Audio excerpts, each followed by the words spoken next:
नमस्कार प्रिय दर्शक बंधु प्रतिदिन देश विदेश खबर जानवाई भिडियो को शेष पर्यटन देखते आपण भल पाइबा स्वरूप भिडियो गोटे लाइक कर दिंतु जदि चैनल को नुआ चैनल को सब्सक्राइब कर दिंतु चैनल जानवा आज किसी गुरुत्वपूर्ण खबर।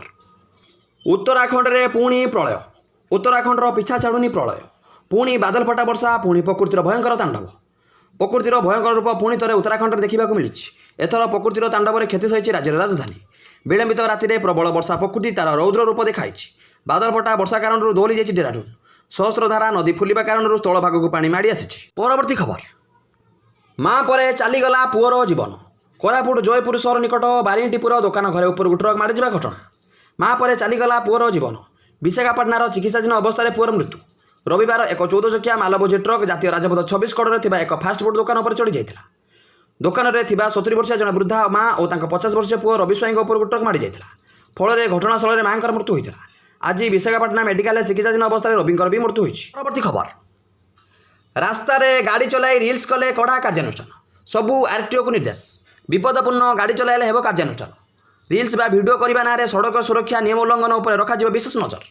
रास्तार जनसाधारण सुरक्षा सुनिश्चित करने को बेपरुआ गाड़ी चालकों विरोध में कड़ा कार्यानुष्ठान पर वाणिज्य और परिवहन मंत्री विभूति भूषण जेना निर्देश देते। परवर्ती खबर, महिला पुलिस को खोजुची पुलिस। कांदी कांदी नेउरा होउचंती बापा। लुहरे आखि भिजी जाउछि। कथा कहवा बेलू पाटी थरी जाउछि। लोक छाती चापी धरी बो बो होई कांदी पकाउचंती धैर्यहरा बापा। झील को खोजी खोजी नयन देवा पर कैमेरा आगे कोहबरा कंठरे कांदी कांदी कहउचंती मो झील को फेरई आण। ए होउचंती भुवनेश्वर निखोज ट्राफिक कनेस्टेबल सुब्रमिता साहू बापा। झील निखोज को 10 दिन बीतीगलानी। पुलिस कमिशनर ठारू आरंभ कर कनेस्टेबल संघ पर्यंत समस्त को नेउरा हेले। हेले फल सुन, पुलिस होई निज महिला पुलिस कर्मचारी को खोजी न पाइबा घटना को निंदा करचंती परिवार। परवर्ती खबर, बाली हरचंडी पीठरे लज्जा। गोपालपुर गणदुष्कर्म घटना लोकों मनर लिभि नथिला बेले पुरी जिलार प्रसिद्ध बाली हरचंडी पीठ निकट जंगल में आउ जड़े छात्री गणदुष्कर्म शिकार होती। पीड़िता पुरी सदर थाना अभियोग करने पर पुलिस एक गणदुष्कर्म मामला रुजु कर डाक्तर मान्य कराई। यह घटना 2 अभियुक्तों को पुलिस अटक रखी। अन्य पक्षरे पीड़िता छात्री और पुरुष बंधुक संघबद्ध आक्रमण करथिबा अन्य 2 अभियुक्तों को धरिबा पुलिस एक स्वतंत्र टीम गठन करिछि। परवर्ती खबर, तुरंत करंतु आधार लिंक नहेले कटिजिव गैस कनेक्शन। घरे खाइबा पई दरकार रोसई आउ रोसई पई दरकार गैस आउ एई एलपीजी गैस को नहीं आसी गोटे बड़ खबर। आपड़ जदि घर को गैस कनेक्शन कर प्रति मासरे गैस बुकिंग कर घर को आणुचंती तेबे एई खबरटी आपण पई बेस गुरुत्वपूर्ण। कहीं आपण गोटे छोट भूल पई आपण असुविधार पकाई दे पारे। जदि आपणकर आधार एलपीजी संजोग सहित लिंक होई नै एवं बैंक अकाउंट किंबा इक्विटी पूरण होई नै तेबे आपण अकाउंट को टंका आसीबो नै। या सह जदि आपणकर बैंक अकाउंट निष्क्रिय किंबा बंद अछि ताहाले मध्य आपण अकाउंट टंका आसीबो नै। खाली सेतिक नुहे जदि आपण एलपीजी संजोग दीर्घ समय धरी व्यवहृत होई नै एवं निष्क्रिय हो जाइछि ताहाले मध्य आपण अकाउंट को टंका आसीबो नै। परवर्ती खबर, ओएस्ट पर अश्विनी पंडा को सस्पेंड कले राज्य सरकार। तहसीलदार अश्विनी पंडा को राज्य सरकार सस्पेंड करिसेंती। 15,000 टंका लांच नेबा बेले धरिथिला विजिलेंस टीम। ओडिशा प्रशासनिक सेवा परीक्षा 2019 रे टपर होइतिबा अश्विनी कुमार पंडा गत शुक्रवार लांच ने विजिलेंस जाल धरा पड़िथिले। चाष जमीर किसम परिवर्तन पर जड़े व्यक्ति 15,000 टंका लांच नेबा अभियोग में विजिलेंस गिरफ्त करथिला। परवर्ती खबर, कुख्यात माओनेत्री आत्मसमर्पण। आत्मसमर्पण कले कुख्यात माओनेत्री भाचेला माताबी। तांको नाम 8 लाख टंकार पुरस्कार राशि घोषणा करा जायथिला। से मालकानगिरी जिला सीमांत छत्तीसगढ़ गारियाबंद पुलिस निकट में माओनेत्री आत्मसमर्पण करिसेंती।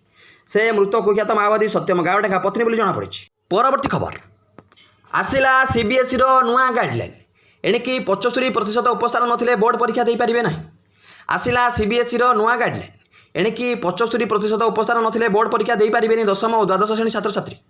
एने आज सीबीएसई पक्षर विज्ञप्ति प्रकाश पाई। परवर्ती खबर, कमिशनरेट पुलिस ऑपरेशन प्रहार। निशाड़ी को साबाड़ करने को इन्फोसिटी अंचल चढ़ाऊ। बेआईन निशा कारबार विरोध में कमिशनरेट पुलिस जारी रखी चढ़ाऊ। भुवनेश्वर और कटक विभिन्न दुकान छक छक चढ़ाऊ होती। यही क्रम में गतकाली भुवनेश्वर इन्फोसिटी अंचल एक काफोर स्पेशल टास्क फोर्स अधिकारी अतिरिक्त चढ़ाऊ करते। यही समय सिगरेट भितर गंजाई भर्ती कर बिक्री होता और लोके गंजाई भर्ती सिगरेट टाणुले। परवर्ती खबर, राज्य में आहरी 3 दिन बर्षिब। 20 जिला को येलो अलर्ट। राज्य में मौसुमी जनित वर्षा जारी रही। राज्य में आहरी 3 दिन बर्षिब। विभिन्न स्थान में वर्षा होता बेले आज बिजुली घड़घड़ी 20टी जिला को येलो अलर्ट जारी करा जायछि। केन्दुझर, सुंदरगढ़, बालेश्वर, भद्रक, मयूरभंज, जाजपुर, केन्द्रापड़ा, कटक, जगतसिंहपुर, झारसुगुड़ा, बरगढ़, संबलपुर, देवगढ़, अनुगुल, ढेंकानाल, पुरी, खोर्धा, नयागढ़, गंजाम और गजपति में घड़घड़ी सह वर्षा हेब। परवर्ती खबर, राज्य में पालन हेब आवास दिवस। प्रति जिला और पौर संस्थार आयोजन हेब सहरांचल प्रधानमंत्री आवास मेला। समस्त जिलापाल को चिठी लिखिं नगर उन्नयन विभाग प्रमुख शासन सचिव उषा पाढ़ी। सहरांचल प्रधानमंत्री आवास योजनार 2.0 अंगीकार 2025 आयोजन पर चिठी उल्लेख रही। परवर्ती खबर, हस्पिटाल पुणी पिला चोरी। 2 ମାସ ହେଲା ପିଲାକୁ ଖୋଜୁଛି ମା। ଜିଲ୍ଲା ମୁଖ୍ୟ ଚିକିତ୍ସାଳୟରୁ ନବଜାତ ନିଖୋଜ। 2 ମାସ ହେଲାଣି ନବଜାତ ଶିଶୁକୁ ଖୋଜୁଛି ମା। ମାଲକାନଗିରି ଜିଲ୍ଲା ମାଥିଲି ଥାନା କମାରିପାଳି ଗାଁରୁ ଆସିଛି ଏପରି ସାଂଘାତିକ ଅଭିଯୋଗ। ସ୍ୱାସ୍ଥ୍ୟକେନ୍ଦ୍ରର ଅବହେଳାକୁ ଦାୟୀ କରିଛନ୍ତି ପରିବାର ଲୋକେ। ପରବର୍ତ୍ତୀ ଖବର, ସମ୍ବଲପୁର କୁଚିଣ୍ଡା ତହସିଲଦାରଙ୍କୁ ସସ୍ପେଣ୍ଡ କଲେ ସରକାର। ସୂଚନା ଅନୁସାରେ ସମ୍ବଲପୁର କୁଚିଣ୍ଡା ତହସିଲଦାର ମିତାଲି ମଧୁସ୍ମିତା ଦଲେଙ୍କୁ ସସ୍ପେଣ୍ଡ କରିଛନ୍ତି ରାଜ୍ୟ ସରକାର। ଜମିଜମା ମାମଲାରେ ପକ୍ଷପାତିତା କରିଥିବା ଅଭିଯୋଗରେ ତାଙ୍କୁ ସସ୍ପେଣ୍ଡ କରାଯାଇଛି। ନ୍ୟାୟ ପାଇଁ ମୁଖ୍ୟମନ୍ତ୍ରୀଙ୍କଠାରୁ ଆରମ୍ଭ କରି ଉତ୍ତରାଞ୍ଚଳ ଆରଡିସିଙ୍କଠାରେ ଅଭିଯୋଗ କରିଥିଲେ ଜଣେ ସ୍ଥାନୀୟ ବାସିନ୍ଦା। ପରବର୍ତ୍ତୀ ଖବର, କାଳ ହୋଇ ମାଡ଼ି ଆସିଲା ଟ୍ରକ୍। 12ରୁ 15 ଜଣଙ୍କୁ ଚକା ତଳେ ଚାପିଦେଲା। 10ରୁ 15 ଜଣଙ୍କୁ ଚାପିଦେଲା ଦ୍ରୁତଗାମୀ ଟ୍ରକ୍। 2 ଜଣଙ୍କ ମୃତ୍ୟୁ, ଅନେକ ଆହତ। ମଧ୍ୟପ୍ରଦେଶର ଇନ୍ଦୋରରେ ଏୟାରପୋର୍ଟରେ ରୋଡ୍ର ଶିକ୍ଷକ ନଗରରେ ଘଟିଛି ଏହି ଭୟଙ୍କର ଦୁର୍ଘଟଣା। ସୋମବାର ସନ୍ଧ୍ୟାରେ ଘଟିଛି ଏହି ଘଟଣା। ମୃତ୍ୟୁ ସଂଖ୍ୟା ବୃଦ୍ଧି ପାଇବାର ଆଶଙ୍କା କରାଯାଉଛି। ଦୁର୍ଘଟଣା ସମୟରେ ଏକ ବାଇକ୍ ଟ୍ରକ୍ ତଳେ ଫସି ଯାଇଥିଲା। ପରବର୍ତ୍ତୀ ଖବର, ମୌସୁମୀ ଫେରୁଛି, ବାତ୍ୟା ମାଡ଼ି ଆସୁଛି। ଫେରି ଯାଉଛି ମୌସୁମୀ, ଆସୁଛି ବାତ୍ୟା। ଧୀରେ ଧୀରେ ମୌସୁମୀ ବିଦାୟ ନେବାର ପ୍ରକ୍ରିୟା ଆରମ୍ଭ ହୋଇଥିଲା ବେଳେ ପଶ୍ଚିମ ରାଜସ୍ଥାନରୁ ମୌସୁମୀ ଅପସାରଣ ପାଇଁ ପାଗ ଅନୁକୂଳ ରହିଛି। ମୌସୁମୀ ପରବର୍ତ୍ତୀ ସମୟ ବାତ୍ୟା ଋତୁକୁ ସକ୍ରିୟ କରାଇବାରେ ଯଥେଷ୍ଟ ସାହାଯ୍ୟ କରିଥାଏ। ବିଶେଷ କରି ପ୍ରଶାନ୍ତ ମହାସାଗର ଅଞ୍ଚଳରୁ ବଙ୍ଗୋପସାଗର ଅଞ୍ଚଳକୁ ପ୍ରବେଶର ଅବଶିଷ୍ଟ ଅଂଶଗୁଡ଼ିକ ମୁଖ୍ୟତଃ ଆଣ୍ଡାମାନ ସାଗର ଅଞ୍ଚଳରେ ପ୍ରବେଶ କରିଥାଏ। ସେପଟେ ମୌସୁମୀର ଲେଉଟାଣି ପ୍ରକ୍ରିୟା ଚାଲିଥିଲା ବେଳେ ଏହା ଅକ୍ଟୋବର 15 ଯାଏଁ ଚାଲିବ। ଯଦିଓ ଅକ୍ଟୋବର ମାସ ବାତ୍ୟା ଅନୁକୂଳ ଏବଂ ବାତ୍ୟା ପ୍ରବଣ ମାସ, ତେଣୁ ମୌସୁମୀର ଏହି ଅପସାରଣ ପ୍ରକ୍ରିୟା ବି ଅକ୍ଟୋବରରେ ରହିବ। ଦକ୍ଷିଣ ପଶ୍ଚିମ ମୌସୁମୀ ବାୟୁର ଏହା ଲେଉଟାଣି ସମୟ ହୋଇଥିବାରୁ ଏହା ଉତ୍ତର ପୂର୍ବ ମୌସୁମୀ ବାୟୁର ଆଗମନୀ ସମୟ ହୋଇଥିବାରୁ ଏହା ବାତ୍ୟାନୁକାଳ ବୋଲି ପାଣିପାଗ ବିଶେଷଜ୍ଞ କୁହନ୍ତି। ପରବର୍ତ୍ତୀ ଖବର, ଆଜି ସର୍ବଦଳୀୟ ବୈଠକ। ବିଧାନସଭାରେ ମୌସୁମୀ ଅଧିବେଶନ ପାଇଁ ଆଜି ବସିବ ସର୍ବଦଳୀୟ ବୈଠକ। ବାଚସ୍ପତି ସୁରମା ପାଢ଼ୀଙ୍କ ଅଧ୍ୟକ୍ଷତାରେ ବିଧାନସଭା କକ୍ଷରେ ବସିବ ଏହି ବୈଠକ। ମୁଖ୍ୟମନ୍ତ୍ରୀ ମୋହନ ଚରଣ ମାଝୀ, ସଂସଦୀୟ ବ୍ୟାପାର ମନ୍ତ୍ରୀ ମୁକେଶ ମହାଲିଂ ସମେତ ଅନ୍ୟ ମନ୍ତ୍ରୀମାନେ ମଧ୍ୟ ବୈଠକରେ ଉପସ୍ଥିତ ରହିବେ। ସେହିପରି ସରକାରୀ ଦଳ ମୁଖ୍ୟ ସଚେତକ ଓ ବିରୋଧୀ ଦଳ ମୁଖ୍ୟ ସଚେତକଙ୍କ ସମେତ କଂଗ୍ରେସ ବିଧାୟକ ଦଳ ନେତା ମଧ୍ୟ ବୈଠକରେ ସାମିଲ ହେବେ। ପରବର୍ତ୍ତୀ ଖବର, ଘଟି ଯାଉଛି ବିରଳ ମହାଜାଗତିକ ଘଟଣା। ଆସନ୍ତା 18ରେ ଏକ ବିରଳ ମହାଜାଗତିକ ଘଟଣା ଘଟିବାକୁ ଯାଉଛି।